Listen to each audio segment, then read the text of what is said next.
오늘 함께 나눌 말씀은요, 누가복음 12장 1절부터 3절까지 말씀입니다. 누가복음 12장 1절부터 3절까지 말씀을 같이 보도록 하겠습니다. 그동안에 물이 수만 명이 모여 서로 밟힐 만큼 되었더니 예수께서 먼저 제자들에게 말씀하여 이르시되 바리새인들의 누룩 곧 외식을 주의하라. 감추인 것이 드러나지 않을 것이 없고 숨긴 것이 알려지지 않을 것이 없나니 이러므로 너희가 어두운 데서 말하는 것이 광명한 데서 들리고 너희가 골방에서 귀에 대고 말하는 것이 지붕 위에서 전파되리라. 아멘.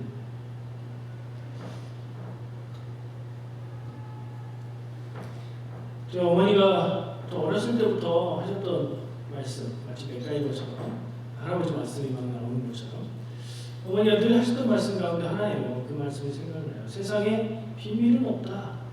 그런 얘기를 늘 하셨어요. 근데 살다 보니까 정말 그런 것 같아요. 잠깐은 감출 수 있고 숨길 수 있는데 결국에는 드러나게 되는 것 같습니다. 오늘 본문 말씀을 읽어보니까 그것에 대한 얘기를 하시는 것 같아요. 이 내용은 누가 한 얘기예요? 예수님이 하신 얘기예요. 누구에게? 제자들에게. 어떤 때? 어떤 상황? 이 가나오든에게 물이 수만 명이 모여 있는 상황에서 예수님이 제자들에게 먼저 말씀하신 내용이 요거예요. 그 내용 요게 다가 아니라 11절까지 이어집니다. 말씀의 핵심은 예수님이 제자들에게 말씀하신 핵심은 뭐라고 볼 수 있을까요? 쭉 보면 뭐를 주의하라고요? 바리새인의 누룩 곧 외식을 주의하라. 이 주의하라는 무슨 말이에요? 하지 말라 그런 얘기예요. 조심해라 그런 얘기예요. 핵심은 외식을 하지 말라 그 얘기죠. 그 외식, 사먹는 외식 아닌 거 아시죠? 겉으로 드러나 보이는 것에 마음을 쓰고 남이 나를 어떻게 볼까 생각하고 그것을 중요하게 생각하는 그런 거예요. 그러지 말라라는 얘기였어요. 먼저 이 말씀을 좀 나누기 전에 성경의 숫자 개념에 대해서 얘기를 좀 해보고 싶어요. 성경에 나오는 숫자들에 대해서 특별하게 우리가 신경 쓸 게 두 가지가 있는데 한 가지는 성경에 나오는 숫자들에는 상징이 있다. 7, 12 이런 거 있잖아요. 6, 7은 완전수, 12도 완전수, 그리고 6은 완전수에서 하나 모자란 사탄의 숫자 이런 상징들을 가지고 있죠. 그래서 성경에서 어떤 것의 숫자를 말할 때 그 의미를 담아서 그 숫자를 표현해요. 그러면 그 현실에서 진짜 7이었을까 12이었을까 이렇게 묻는 거는 그 믿음에 맡기는 거예요. 말씀을 성경에 글로 써있는 그대로 믿는 거를 그렇게 믿으시면 되고 이것은 상징과 의미다라고 생각하신다면 그 믿음대로 믿으셔도 돼요. 더 중요한 게 그것 그대로다가 더 중요한 게 아니라 그 말씀이 의미하는 바가 더 중요하기 때문에 그래요. 이런 게 하나 있고요. 그리고 과장하는, 과장이라고 말하면 좀 그렇죠. 강조하는 표현의 숫자가 있다는 걸 알 필요가 있어요. 왜 그 얘기를 하겠어요? 여기 말씀해 보니까 이렇게 시작하죠. 그동안에 우리 수만 명이 모여 뭔가를 하고 있는데 사람들이 수만 명이 모였다고 번역을 해놨어요. 근데 저는 이 말씀을 읽으면서 대뜸 의심이 드는 거예요. 저는 의심이 많고 확실한 것을 좋아하는 성격이라 그런가 봐요. 여러분은 어떠세요? 그거 그냥 넘어갔죠. 많이 모였나 보다. 이럴 수도 있어요. 근데 뭐 상관없어요. 저는 그게 눈에 띄었고요. 그 부분을 보고 정말 그랬을까? 왜냐하면 예수님의 시대는 2000년 이상 전이고 그 시대는 지금 같은 시대가 아니고 인구에 있어서 인구가 지금보다 많이 적었을 것이고 만약에 예수님이 지금 이런 활동을 말씀을 하고 있는 장소의 배경이 예루살렘이나 이런 곳이라면 그래도 가능해요. 예루살렘은 수도인데다가 예루살렘을 순례하는 신앙인들이 많이 있었죠. 그리고 또 특별히 예루살렘에 많이 모이게 되는 6월절 같은 명절이라면 그게 가능하다고 생각해요. 그런데 그거 아니에요. 배경을 보니까 어딘지도 잘 모르겠어요. 12장이 어디라는 얘기 없고요. 11장을 봐도 구체적으로 어디라고 표현하고 있지 않아요. 그런 걸 볼 때 어딘가에서예요.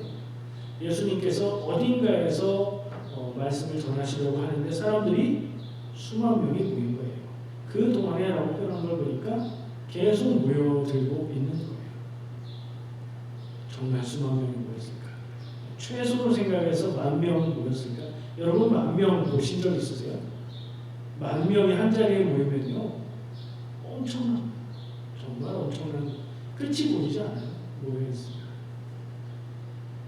요즘에는 신문 기사를 쓰거나 이런 걸 할 때 숫자에 대해서 좀 명확하게 사실 그대로 쓰죠. 근데 요즘 시대에도요, 숫자가 너무 차이 나는 걸 경험했어요. 옛날에 한국에서 촛불 집회 이런 거 할 때 뉴스를 보거나 언론을 보면 숫자가 다 달라요. 기억은 안 나지만 이런 식이에요. 경찰 추산 10,000명, 근데 주최 측 추산 10만 명, 이런 식으로 얘기해요. 왜 그런 차이가 나오죠? 경찰은 적었으면 좋겠고, 주최한 측에서는 많았으면 좋겠고, 많았으면 좋겠는 사람들은 최대한 많이 표현하려는 마음을 가지고 숫자를 보니까 많아 보일 거고, 적게 모였으면 하는 사람들은 최대한 적었으면 좋겠다 하는 생각으로 보니까 뺄 사람 다 빼고 최소한으로 잡아서 적게 보이겠죠. 지금도 그런 게 있어요. 그러면 성경을 기록할 때에 이 상황을 기록하는 사람은 누가는 무엇을 강조하려고 이렇게 썼을까 하는 생각을 해볼 필요가 있는 거죠. 보나마나 많이 모였다는 얘기예요. 사람들이 굉장히 성경에서 1000이라고 100이라고 하면 많은 거고요, 1000은 더 많은 거고, 많은 셀 수 없이 많은 거예요. 정말로 10,000명이라는 의미라기보다는 많죠. 그런 강조를 하고 있는 거예요. 아까 의심 들었다고 했잖아요. 그럼 이럴 때는 원문을 찾아봅니다. 헬라어잖아요. 헬라어 원문을 찾아보니까 잘못 번역한 게 아니라 번역 잘했어요. 1만, 만이라는 그런 말을 번역한 거예요. 그 번역이 문제가 있는 건 아닌데, 제가 볼 때는 정말 10,000명 이하로 모였을까 아니면 넘게 모였을까, 이게 중요한 게 아니라 많이 모였다는 것을 강조하는 누가 표현이에요. 그러면 그 의미를 좀 크게 눈을 뜨고 쳐다보면서 말씀을 보면 좀 특이하게 보이는 게 있어요. 여러분 뭐가 보이세요? 읽어볼까요? 그동안에 우리 수만 명이 모여서 밟힌 만큼 되었더니 예수께서 먼저 제자들에게 말씀하여 이르시되. 뭐가 좀 특이하잖아요. 뭐가요? 수만 명이 모였는데 아주 많은 사람들이 모여서 어느 정도라고요? 서로 밟힐 만큼, 넘어지면 보지 못하고 밟힐 만큼 그렇게 많이 모였다고 지금 강조를 2번 하고 있는 거예요. 그 정도인데 예수님이 그 사람들에게 말씀하지 않고 누구에게 말했다고요? 제자들한테 말씀하셨다. 그 상황에 제자들에게 꼭 얘기해야 되는 말씀이었던 거예요. 누가는 이걸 강조하고 있는 거예요. 수많은 사람들에게 말씀을 전하시기 전에 제자들에게 따로 특별히 그 타임 아니면 의미가 없어서 그 타임에 수만 명의 사람들을 기다리게 놔두고 제자들에게 말씀하시면 됩니다. 그럼 이거 되게 중요하겠구나, 이렇게 생각할 수 있는 거죠. 되게 중요한 내용이에요. 되게 중요한 내용의 핵심은 뭐라고요? 외식하지 마라. 바리새인의 누룩, 외식하지 마라. 그 얘기를 하시는 거고, 그 뒤에 덧붙여서 하시는 말씀은 감추인 것이 드러나지 않을 것이 없고, 이거 우리 속담 떠오르죠. 뭐죠? 쥐가 듣고 새가 듣고 뭐 이런 거 있잖아요. 갑자기 생각이 안 나요. 원고에 없는 얘기가 되니까 생각이 안 나요. 그렇죠. 그런 거. 비밀로 얘기한다 해도 다 알고 빠지고 그런다는 거예요. 그 말에 대해서 조심해라. 너네 말 주의해라. 라는 얘기를 하고 계신 것 같아요. 요거 2개 기억해 두세요. 외식하지 마라. 말 조심해라.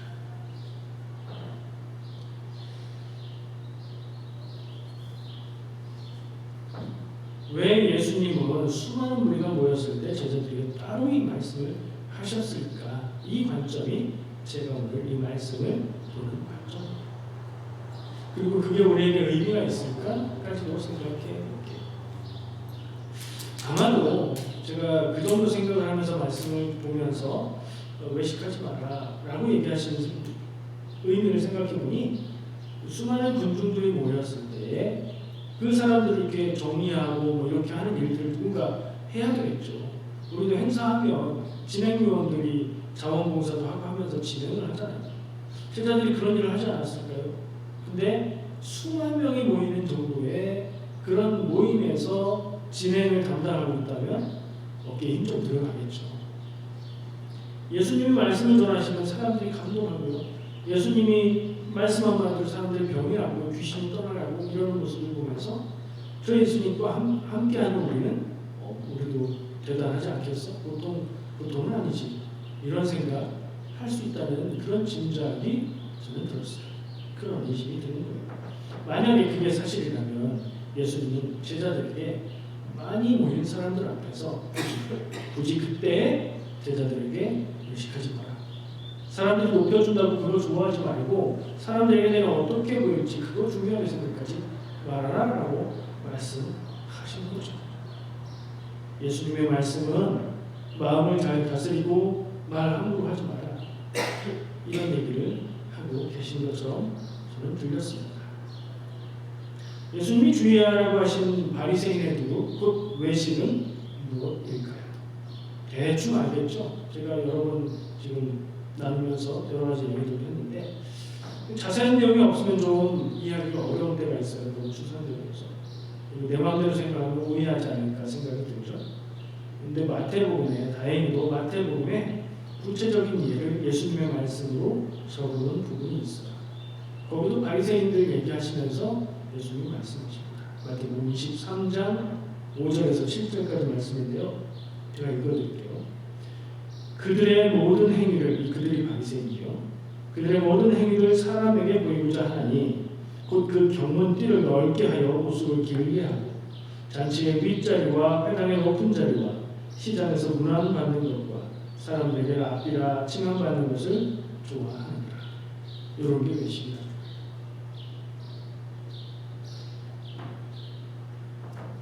겉으로 보이는 옷차림을 꾸미고요. 거룩한 사람인 것처럼 율법을 지키는 사람인 것처럼 티나게 꾸미고요. 사람들이 모이는 곳에서는 윗자리에 앉기를 좋아하고 회당에서도 높은 자리에 앉기를 좋아하고 사람들이 무난하고 인사하고 높이면 기분 좋아하는 그런 모습을 이야기하고 있어요. 백마병이라는 병이 있는 거 아세요? 백마병. 이거 말이 걸리는 병이 아니라 사람이 걸리는 병입니다. 공주병하고 비슷한 건데요. 왕자가 백마를 타고 행진을 하면 사람들이 환호하는데 그 환호할 때 백마가 사람들이 자기를 보고 환호하는 줄 알고 어깨에 힘을 준다는 얘기예요. 말이 그럴 리가 없죠. 동물이 그럴 리가 없어요. 사람 얘기입니다. 사람. 누군가 때문에 무엇인가 때문에 내가 있는 자리 때문에 내가 높임을 받고 대접을 받고 있는데 착각하는 거죠. 내가 그럴듯하고 내가 대단하고 내가 괜찮아서 사람들이 나에게 이렇게 해주는구나. 이게 겸손하고 안 그런 사람도요. 그렇지 않다는 것을 생각하지 않으면 이 경험이 반복되면 그걸 당연하게 여기고 그렇게 되어버려요. 그런 대접을 못 받으면 화를 냅니다. 제가 그런 경험이 있었어요. 저 스스로가 그랬었어요. 분명히 제자들에게도 그런 모습이 있었던 것 같아요. 예수님의 사역이 알려지고요. 유명세를 타고요. 사람들이 많이 모이기 시작했습니다. 예수님이 말씀 전하시고 병 고치시고 때로는 많은 요리를 조금 있는 음식 가지고 배부르게 먹이시고 그것들을 진행하고 관리하고 하는 것을 제자들이 다 했잖아요. 그러니 그럴 수 있었겠다 하는 생각이 듭니다. 이 바리새인의 노릇 외식은요 모든 사람에게 있는 모습이에요. 이건 바리새인들만 있는 게 아니라 제자들에게도 있었고요. 우리에게도 있는 모습이에요. 잘난 척하는 어리석은 모습입니다. 믿음은 겸손하고 친절해지는 것이죠. 근데 믿음에 있어서도 이 부분을 조심하지 않으면 잘난 척하는 어리석은 모습이 나타납니다. 100이면 100만. 오래 신앙생활을 했다고 신앙생활을 오래 하지 않은 사람 혹은 어린 사람들을 무시합니다. 그럴 수 있다. 그 정당한 거 아니잖아요. 자기는 무언가 아는 척 힘주어서 주장을 합니다. 자기를 인정하고 높여주면 기분 좋아하고요. 자기를 높여주지 않으면 무시한다고 화를 냅니다. 무시해서 화를 내는 게 아니라 높이지 않으면 무시한다고 화를 내요. 내 자리는 여기 있는데 나를 여기로 취급해? 나를 무시했어. 이런 마음의 자리를 갖고 있는 거예요. 주의하지 않으면 사람은 그렇게 됩니다. 자기가 금식하면요, 금식 안 하다가 금식 안 할 때는 아무 생각 없다가 금식하면요, 금식 안 하는 사람들을 믿음 없는 사람 취급하지. 금식에 났어. 금식하면 은혜가 이러면서 얘기를 할 수도 있어요. 자기가 기도하면 내가 기도 좀 한다 싶으면 기도하지 않는 사람들을 훈계하기 시작합니다. 너 성경 아는 거 소용없고 다 소용없어. 기도해야 돼. 기도해서 하나님의 음성을 들어야 돼. 자기는 들은 거죠. 이상하죠. 성경을 좀 안다 싶으면 가르치려고 합니다. 근데 성경을 제대로 읽으면 이런 것들 하지 말라고 성경에 다 써있는 겁니다. 어설프게 하면 그렇게 하게 되어 있습니다. 또 이런 모습도 있습니다. 여러분들도 경험해 보실 수 있고 아마 직접 하신 적은 없지 않을까 생각이 드는데요. 교회 안에서 믿음 있는 사람들끼리 처음 만났을 때 인사하면서 아, 교회 다니세요? 그러면 예, 저는 땡땡 교회 다녀요. 땡땡 교회 아시죠? 땡땡땡 목사님 계신데 이거 뭐예요? 유명한 목사님이 목회하시는 그 교회를 내가 다니는 사람이다. 유명한 목사님 아니더라도 성도들이 엄청 많아서 하여튼 유명한 교회 다니는 내가 그런 사람이다. 그런 마음이 아닐 수도 있었는데 그렇게 들려요. 유명한 목사님이 목회하시는 교회에 다니면 그분의 신앙이 그 목사님 수준만큼 되는 건가요? 아니면 딱 절반 쳐서 반 정도라도 되는 걸까요? 전혀 관계없습니다. 내 신앙은 내 신앙이에요. 대단한 교회, 멋있는 교회, 엄청 유명한 교회에 다니면 내 믿음도 그런 모습일까요? 아니요, 전혀 관계없어요. 사람이 적은 교회에 전혀 아무도 모르는 목사님이 목회하시는 교회에 다니면 그 믿음도 아무도 알아주지 않는 그런 믿음일까요? 아니요, 사람들은 그럴 수 있지만 하나님은 그렇지 않으시죠. 이런 것들에 대해서 생각해보고 마음을 거기에 대해서 기준을 세워놓고 다스리지 않으면요, 그런 생각을 하지 않으면요, 누구나 이런 함정에 빠집니다. 이 함정이 뭐라고요? 예수님이 제자들에게 말씀하신 바리새인의 누구? 외식이라는 거죠. 여러분 혹시 이래 봤던 경험 있으십니까? 혹시 지금도 그러고 계신 건 아닙니까? 저도 가끔씩 전에 전도사님 한 분이 목사 안수를 받는 자리에 축사를 해달라고 해서 축사를 하면서 예를 들었던 건데, 목사 안수 받고 몇 달 안 됐을 때 제가 다른 분이 실수로 전도사님이라고 불렀다. 이 목사를 전도사라고. 전도사님들이 막 얘기하면서 조금 거만을 떨면서 얘기하는 것 같으면 아니 목사 안수도 안 받은 전도사님들이 저런 말을 해? 이랬던 경험이 있다고. 그러고 나서 스스로 깜짝 놀랐죠. 야, 내가 이렇게 교만하고 이런 못난 모습이 있구나. 근데 그게 나쁘고 좋고 못나고 잘나고의 차이가 아니라 사람은 다 똑같아요. 인정받고 싶은 마음이 있고 칭찬해주면 좋아하고 그런 어린아이 같은 마음이 다 있어요. 근데 그게 아니고 나의 가치가 거기에 있는 게 아니다. 그거 그렇게 하는 게 아니다. 이 생각을 하면 그렇게 생각 안 할 수 있는 거예요. 그 생각이 없으면 다 그렇게 갈 수밖에 없어요.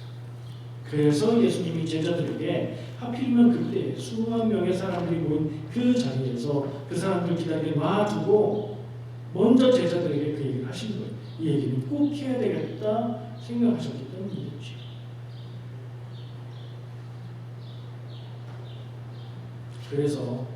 그래서 제자들에게 하셨던 이 말씀은 많지도 않잖아요. 딱 하나잖아요. 바리새인의 누룩 외식을 주의하라. 우리도 새겨들어야 되는 말씀이라고 봅니다. 예수님은 사람들이 많이 모인 자리에서 제자들에게 따로 말씀하셨어요. 지금 세계 인구가 몇 명인지 아세요? 여러분들 기억 속에 아마 70억 정도 기억을 하실 거예요. 올 겨울이 오기 전에 11월쯤이면 세계 인구가 80억을 넘길 거라는 전망을 하더라고요. 지금 그러니까 70억 후반인 거예요. 벌써 세계 인구가. 근데 앞으로는 세계 70억 아니면 세계 80억 이렇게 얘기하죠. 세상에 사람들이 많습니다. 종교도 많고요. 다른 종교, 다른 신앙을 가진 사람들도 많아요. 그 사람들 앞에서 그리스도인은 어떤 모습일까요? 제자들 같은 모습 아닐까요? 예수 믿는다고 하는 사람들, 예수 믿는 향기가 드러나야죠. 예수 믿는다고 하는 사람들, 예수 믿는 사람 같아야죠. 예수 믿는다고 하긴 하는데, 교회 다닌다고 하긴 하는데, 야, 도대체 구분이 안 된다. 이러면 안 되죠. 말씀의 내용을 한번 볼게요. 설명하신 내용에 이런 말씀, 외식하지 마라, 이걸 바꾸면 잘난 체하지 마라, 높여준다고 좋아하지 마라, 이런 말씀인 것 같은데, 말씀 가운데 이런 얘기를 하세요. 감추인 것이 드러나지 않을 것이 없다. 감추어놨는데, 숨겨놨지만 그건 다 드러나게 마련이다. 예수님이 이런 얘기를 하신다는 거예요. 좀 익숙한 말씀 아닌가요? 예수님이 이런 비슷한 표현들을 얘기하신 다른 내용이 있어요. 보면서 너희는 세상의 빛이라 하시면서 말씀하셨죠. 무슨 얘기죠? 세상의 소금과 빛 얘기를 하실 때 너희는 세상의 소금이다, 너희는 세상의 빛이다 말씀하시면서 하신 얘기가 마태복음 5장 14절에서 16절에 있어요. 제가 읽어드릴게요. 너희는 세상의 빛이라 산 위에 있는 동네가 숨겨지지 못할 것이요 사람이 등불을 켜서 말 아래에 두지 아니하고 등경 위에 두나니 이러므로 치면 모든 사람에게 비치느니라.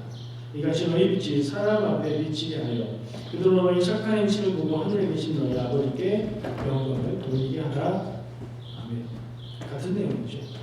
지금 예수님이 외식하지 말라라고 말씀하시면서 감추인 것이 드러나지 않을 것이 없다라고 얘기하시는 게 세상에 비밀은 없다 정도가 아니라 불을 켜서 이거 뚜껑 덮어놓은 사람은 없다. 높은 데 둬서 밝게 비치게 한다.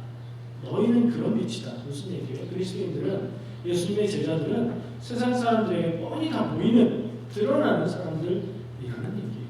그러니 제대로 살고 제대로 행하라. 그러기 위해서 제대로 된 믿음, 제대로 된 생각, 제대로 된 말을 하면서 살라라는 얘기인 거죠. 그러니 세상의 빛이라는 이 말씀은 세상에서 잘 되고 영광스러운 모습을 나타냈을 때 기독교인들이 그때 쓸 수 있는 말이 아닌 거예요. 세상의 빛이 되라 이거는 세상에서 잘 나가라 성공해라 이 얘기가 아니라 사람들에게 드러나 보이게 되는 자리이니 믿음의 모습으로 살아라 이거예요. 믿음의 본을 보여라. 그 말씀이에요.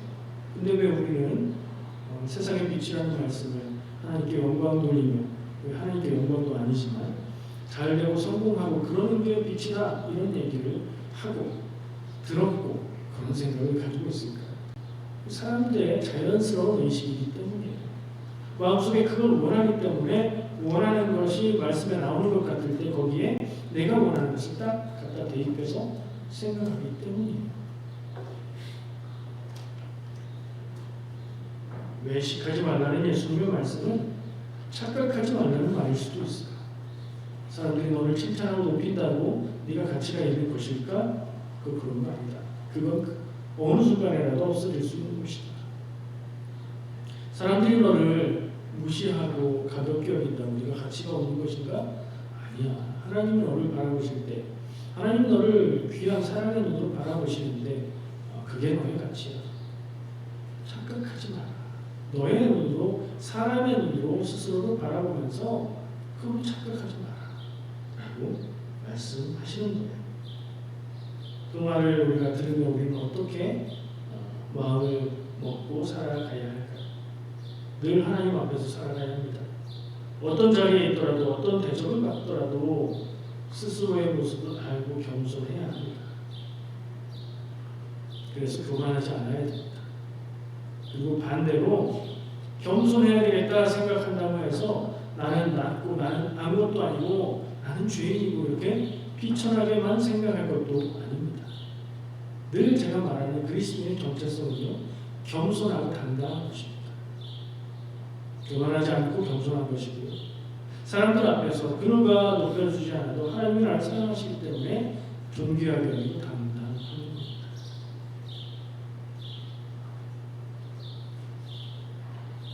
건강한 믿음은요, 지금 말한 대로 겸손하고 당당한 믿음입니다. 칭찬을 들어도 높임을 받아도 마음이 교만해지지 않고 제 자리를 지키는 모습입니다. 그리고 연약한 자를 귀하게 여기고 섬기는 사람입니다. 우리 성도님들 모두가 그런 건강한 신앙의 사람, 세상에 드러나는 빛되는 사람들 되시기를 축복합니다. 기도하겠습니다. 사랑과 은혜 주님 감사합니다. 오늘 예배하고 말씀을 나눕니다. 주님 말씀 나누는 가운데 하나님의 음성이 우리들의 마음 가운데 남기를 원합니다. 하나님의 음성 듣고 마음에 새기고 그 말씀 따라서 살아가는 우리가 되게 하여 주시옵소서. 예수님의 이름으로 기도합니다.